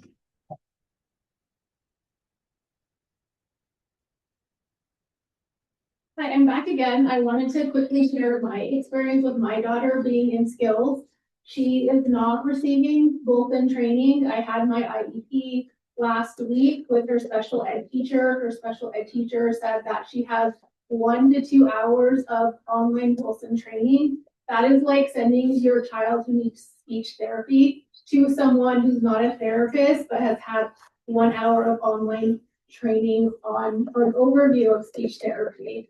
Wilson introductory training is 16 hours. To be level 1 certified is 90 hours. Working with a Wilson certified instructor that's overseeing your student curriculum. So I feel like there is a disconnect in terms of what special ed families are experiencing. And I really hope that, Marla, you can look into this more. And if middle school teachers are not properly trained, that the Skillz curriculum is just the first step, and that you take additional steps to have the teachers properly trained, and that Wilson literacy program is actually implemented with the Skillz classes. Thank you, Ms. Anderson. Thank you. Any other comments? Okay. Great, we'll move on to item 18, board requested items. Board requests. Okay. About our closed session, are there any public comments related to closed session items? No, there's not. Great, then we'll recess the closed session.